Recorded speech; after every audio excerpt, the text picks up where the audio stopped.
3 days after my husband's funeral, I received a call from a law office. They said they needed to see me urgently to clarify certain matters related to the will. I went there as someone who had just lost her life partner, still not accustomed to the emptiness of the house. The meeting lasted less than 20 minutes. I was informed that, according to the will, the house I was living in would be transferred. I was required to move out within the clearly stated time frame. In addition, several unpaid medical debts would become my responsibility. The paperwork had already been prepared. Everyone in the room was calm, as if everything had been arranged long in advance. At that moment, I still did not understand why everything had been settled so quickly. I am in my early 60s. I was my husband's second wife, and I had stopped working many years ago. In the eyes of many, I am the kind of woman who is easy to overlook. I am no longer young, but I have never thought of myself as weak. I am simply someone who lives at a slower pace and believes that before doing anything, one should keep the heart calm enough. If you are listening to this story and have ever gone through family conflicts that weighed heavily on your heart, you may understand how I feel. This is not a story about right or wrong, but a journey of keeping inner peace. If you wish to stay, listen, and learn how to soften, you may subscribe to the channel and walk alongside us. That evening, I returned home alone. The house was tranquil. I made a pot of tea and sat down in the familiar chair by the window, where my husband and I had spent many evenings together. Not talking about anything important, just each of us doing our own thing, knowing the other was still there. We lived together for more than 20 years, long enough for the early romance to fade, yet long enough to understand each other quietly. My husband was a principled man, reserved and not expressive. He was not good at showing emotions, but he always kept his word. I learned not to demand too much from him, and he grew accustomed to the fact that I didn't need his attention. Our marriage was not a beautiful story to tell others. It was a simple, ordinary life, marked by responsibility, routine, and a great deal of silence. I entered his family when his children from a previous marriage were already grown. They were polite to me, but the distance was always there. No one said it aloud, but I felt it. I was not their biological mother. I never tried to replace that role. I cooked, kept the house, took care of things no one noticed, and learned to step back in family matters. During holidays, I was often the first to arrive and the last to leave. No one mentioned it, and I did not expect them to. There were moments when I felt hurt, but the hurt did not last. I soon understood that everyone has their own limits. His children did not hate me. They simply did not know where to place me in their lives, and I accepted that. For many years, I did not work. I stayed home, caring for my husband as his health gradually declined. The doctor visits, the long nights in the hospital, the hours waiting outside the emergency room, I was there. Not out of sacrifice, but because it was natural when you have lived with someone for a long time. I never thought of myself as someone who endured. I simply did what needed to be done at the right time. I believe that when you do something without resentment, you are the first to feel a sense of relief. Looking back at my relationship with his children, I understand that the distance between us did not come from nowhere. They grew up in a different family with their own losses and wounds. I entered their lives after everything had already taken shape.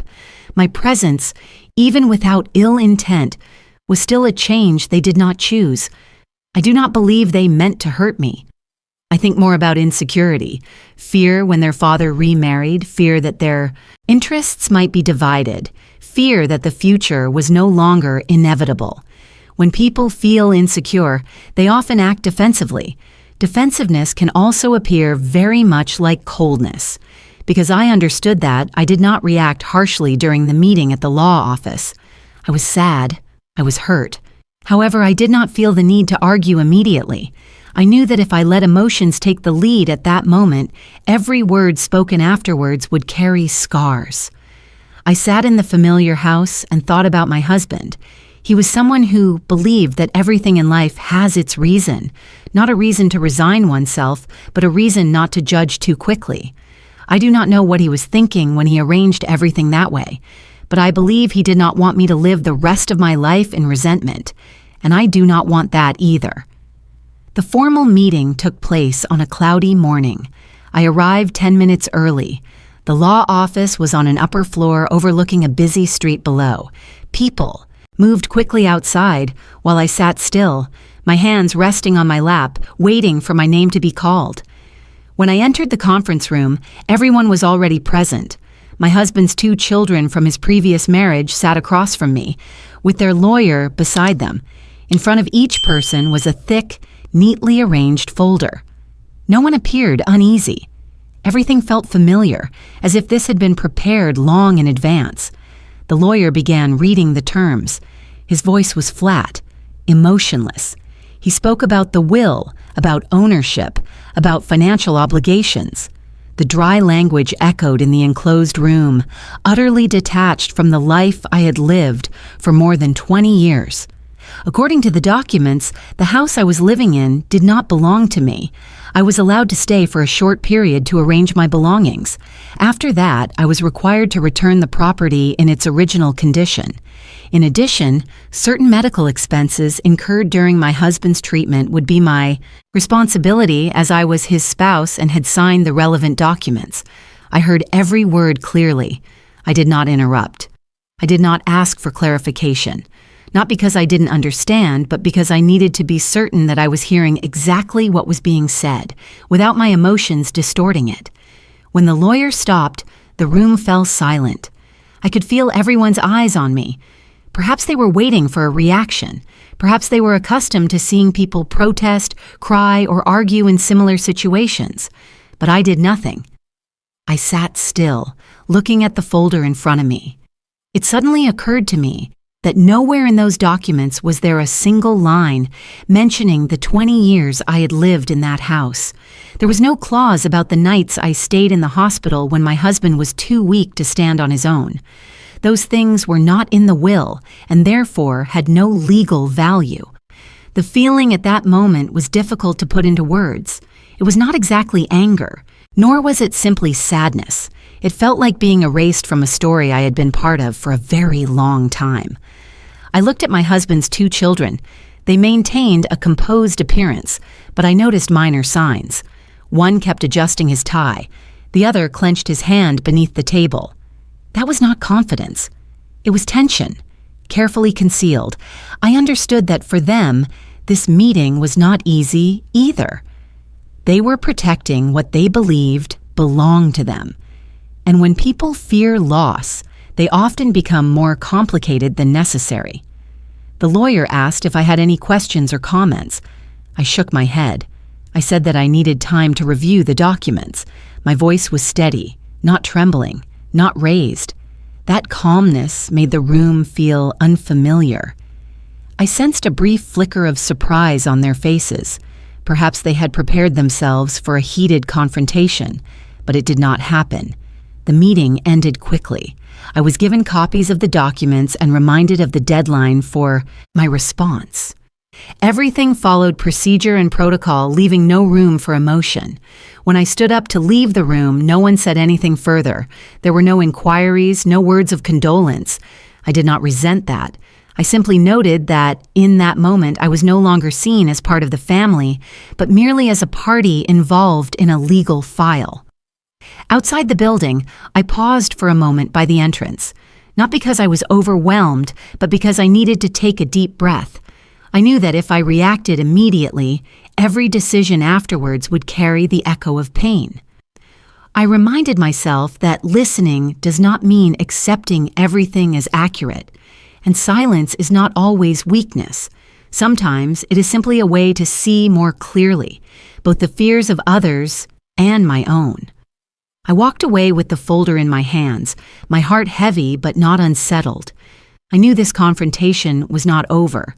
However, I also knew that I would not let it distract me from the composure I had spent many years cultivating. 2 days after that meeting, I met with my own lawyer. He was someone who had worked with my husband for many years and had a good understanding of his way of thinking and habits. When I showed him the documents, he read them carefully, page by page, then looked up at me with a serious expression. He said that I had grounds to contest the matter, that the clauses were not necessarily beyond challenge, that if I wished, we could take the case to court, request a review of the will, and renegotiate the financial responsibilities. He discussed the chances of success, the time required, and potential strategies for achieving it. I listened. This time, I was not only listening to someone else, but also listening to myself. On the table lay the thick folder. Each page represented a possible path. I knew that if I chose to fight, I might regain many things, perhaps the house, perhaps money. But along with that would come months of tension, prolonged meetings, and exchanges of words I did not wish to relive. The lawyer advised me not to give in, that I had devoted more than 20 years to this marriage, that I had the right to demand more. I understood that. I had never believed that I had no rights. However, rights and peace do not always go hand in hand. I thought about recent mornings, waking up alone in the quiet house. I thought about the heaviness in my chest each time I recalled the meeting at the law office. I asked myself whether, if I were to enter a lengthy legal battle, I would still be able to preserve the fragile calm I was trying so hard to protect. I was not afraid of losing. I was afraid of becoming someone else. I told the lawyer that I needed more time. He looked at me, as if wanting to say more, but then stopped. Perhaps he understood that this was not merely a legal decision. That evening, I sat alone for a long time. I did not seek answers from anyone else. I simply sat still, letting each thought pass on its own. Realized that throughout the years of our life together, what had kept me standing was not how many rights I held, but the fact that I did not allow small injustices to slowly turn into deep bitterness. I asked myself, if I were to win a lawsuit, yet live each day in anger and resentment, what meaning would that victory have? The next morning, I returned to the lawyer's office. I said that I was ready to sign the documents. I said it calmly. Not because I was giving up, but because I had chosen not to let hatred lead the way. The lawyer looked at me with confusion. He asked if I was sure. I nodded. I said that I understood what I was doing. When I held the pen and signed my name, my hand did not shake. I knew I was giving up an outward battle to keep something far more critical within. I did not know what would happen next, but I knew that, at least in that moment, my heart was not in turmoil. And for me, that was enough to move forward. After signing the documents, I began packing my belongings. I did not rush. I knew I had a short period of time before I had to leave this house, and I wanted to do it properly without haste. I started with the familiar drawers, clothes, books, small items accumulated over many years of living together. Each object carried a memory, but I did not linger on any of them. I simply acknowledged them and placed them into boxes, the way one accepts that a chapter has come to its end. When I reached my husband's study, I slowed down. The room was almost exactly as it had always been. The old wooden desk, the right-hand drawer that he always kept carefully locked. In the past, I rarely touched it, not out of fear, but out of respect for his private space. That day, I opened that drawer. There was nothing remarkable inside. A few old documents, notebooks, and receipts. But at the bottom of the drawer, I found a thick, unsealed envelope. On it was my husband's familiar handwriting. He had written only one short line addressing me by name, along with a date. I held the envelope for a long time before opening it, not out of fear, but because I wanted to be calm enough to receive whatever was inside. Inside the envelope was a handwritten letter, several copies of documents, and a neatly clipped set of papers. I read the letter first. My husband wrote that he knew what would happen after he was gone, not because he was pessimistic, but because he had observed carefully. He apologized for not telling me sooner, not because he didn't trust me, but because he needed to be sure that everything was in the right place before I knew. He wrote that he trusted me to be clear-minded enough not to act out of anger. He did not tell me what to do. He did not ask me to protect myself in any way. He simply said that he believed I would know what was right for me. I folded the letter and continued reading the documents. Among them was another will, created after the one I had seen at the law office. This will was brief, clear, and properly executed. Its contents were entirely different. According to it, most of the assets were left to me. There were no rushed clauses, no deadlines requiring me to move out. All financial responsibilities had already been arranged in advance. I read it several times, not to verify the numbers, but to ensure I wasn't misunderstanding. Alongside the will were other financial documents, several accounts I had never been aware of, not amounts that would overwhelm anyone, but enough for me to understand that my husband had never intended to leave me in a precarious situation. What made me pause the longest was not the assets, but the way everything had been arranged. There was no trace of punishment, no lines meant to corner anyone. Everything had been prepared with a calmness that closely resembled who he had been in life. He did not leave me a plan for retaliation. He left me a choice. I sat down in the chair and placed the documents on the desk. In that moment, I did not feel triumphant, nor did I feel angry. What I felt most clearly was a slow, spreading sense of relief within me. Not because I had gained something back, but because I understood that I had not been abandoned as I had once believed. I also understood something else. My husband did not want me to defeat anyone. He simply did not want me to be drawn into a conflict that would consume the rest of my life. He believed that if I were calm enough to see the whole picture, I would not need to react hastily. I placed the documents back into the envelope carefully, as one would store something valuable, not to hide them, but to keep everything intact for the next step. That evening, I sat in the house for a long time, perhaps for the last time. I thought about everything that had happened over the past few days, the cold legal meeting, my decision to sign the papers, and now what I had just discovered. If I had not signed, perhaps I would not have seen these things with the mindset I have now. If I had acted while still full of hurt, I might have seen only injustice and not the quiet preparation behind it. I realized that some truths only reveal themselves when one is willing to stop. I did not call my lawyer right away. I did not contact the children. I did not need to do anything at that moment. I only needed to sit still and let everything settle at its own pace. That night, I slept deeply.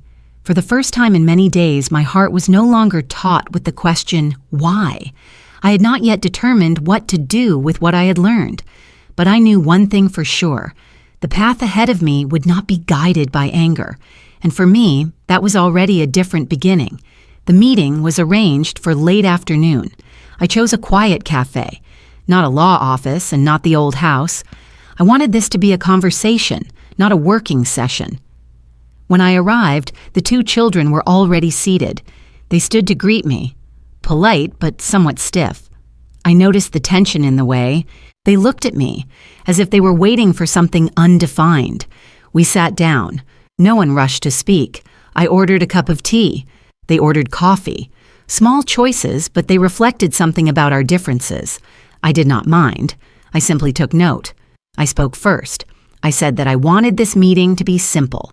I was not there to argue nor to assign blame. I only wanted to clarify what needed clarification so that each of us could move forward without carrying too many misunderstandings. They glanced at each other, then looked back at me.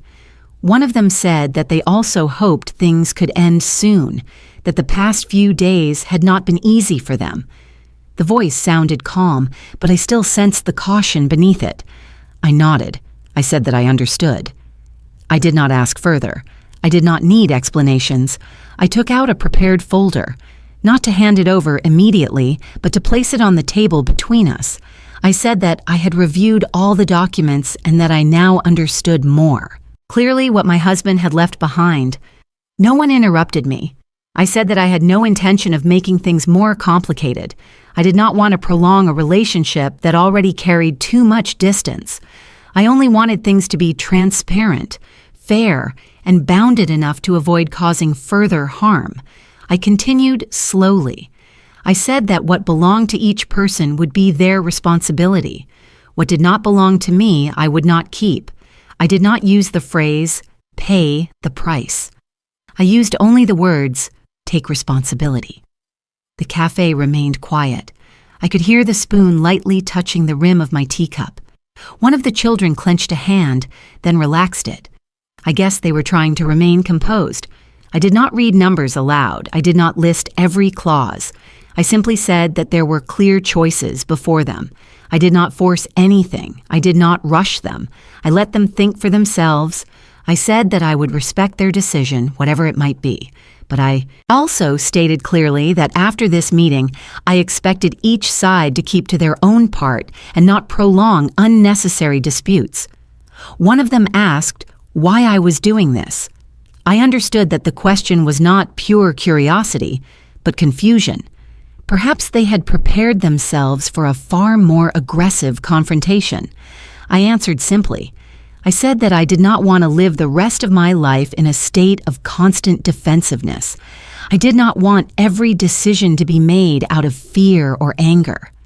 I did not speak about principles. I spoke only about exhaustion. The conversation did not last long. No one raised their voice. No one left the table in anger. When we stood up to leave, I realized that all three of us were lighter than when we had arrived, even though each carried a different feeling. Before leaving, I said one final sentence. I said that I hoped they would be well in their own way. I made no further promises. I held nothing back.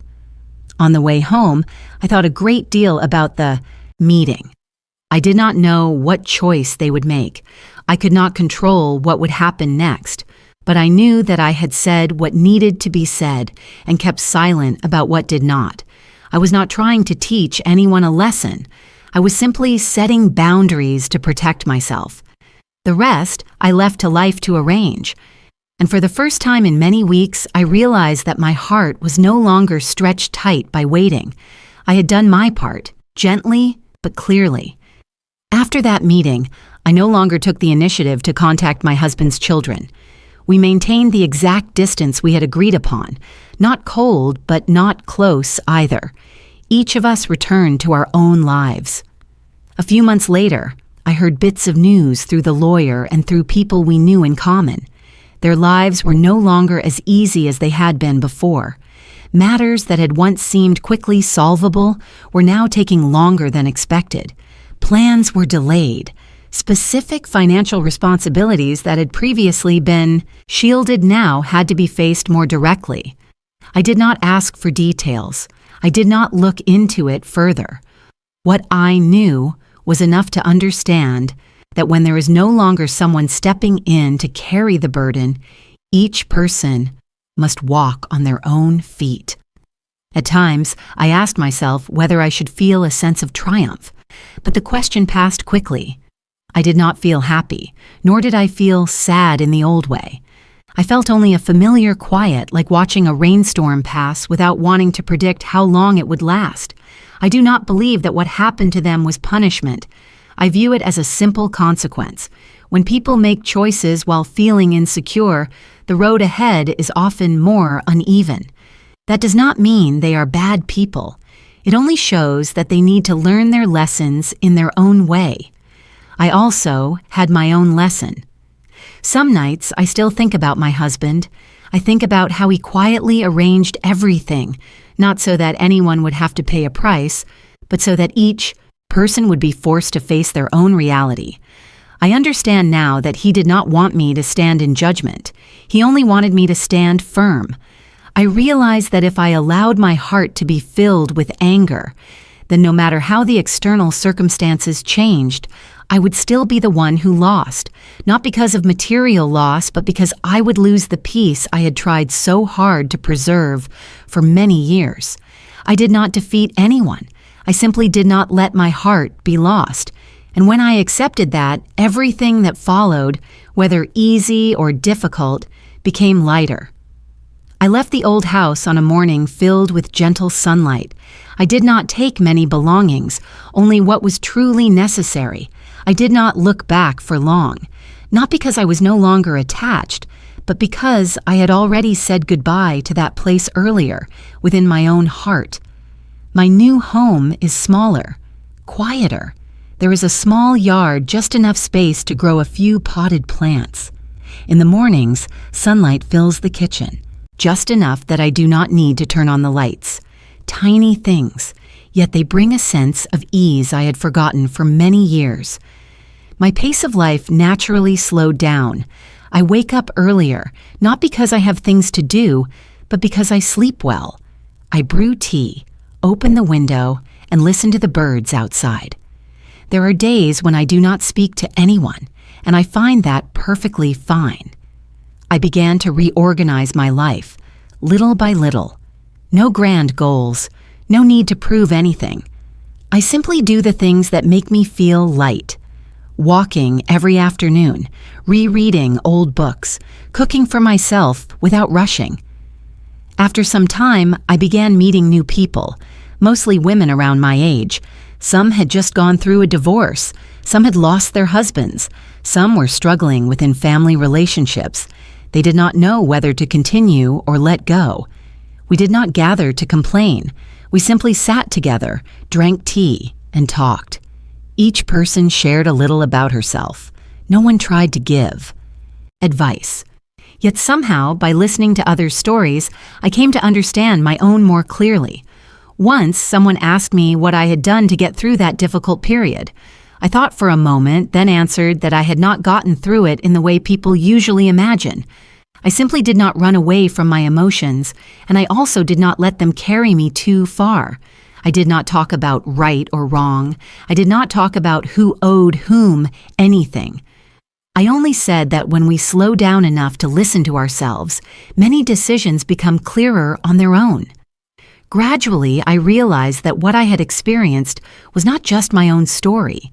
Many people are living in similar circumstances, differing only in names and details, and what they sometimes need is not a specific solution, but a space that feels safe enough that they do not have to stay on guard.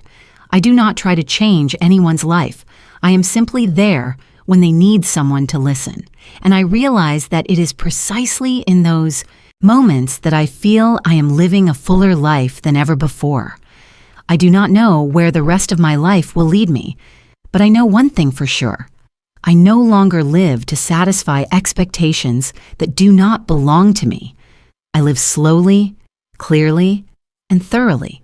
And so, a new chapter begins. No noise, no victory, just a life of calm, spreading outward in the most natural way. Looking back on everything that happened, I no longer feel the need to assign blame to either party. Over time, those distinctions naturally became less important than I once thought.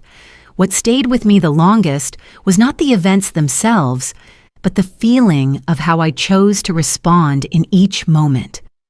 There were times when I wondered whether things would have turned out differently if I had reacted another way, but I came to realize that what brought me the most incredible sense of relief was not the final outcome, but the fact that I did not lose myself along the way. I did not try to be noble. I do not believe I did anything extraordinary. I simply chose to stop at the right moment so that I would not say words I would later regret. I chose to look at things a little more slowly so that pain would not turn into resentment. Everyone carries their own conflicts in life. Some of the deepest come from family, the place that is supposed to be the safest. When that happens, our first instinct is often to protect ourselves by winning against someone else. But the further I went down that path, the more clearly I saw that winning or losing on the outside does not determine peace on the inside. I learned that kindness does not mean enduring everything. It means being kind in the face of adversity. And reason does not mean being cold. Sometimes it is simply the ability to resist being swept away by temporary emotions, allowing important decisions to be made with sufficient clarity. If you are listening to this story, perhaps you, too, are standing before a choice of your own. Only you can determine what is most appropriate. I only want to leave you with one question, not for you to answer immediately, but to carry with you and ask yourself when the time feels right. If it were you, How would you choose to keep your heart? Here, we tell stories not to judge, but to slow down together, to see our own hearts more clearly, and to move forward with calm, kindness, and reason. If this story touched you in any way, perhaps you have found the right place to pause for a moment.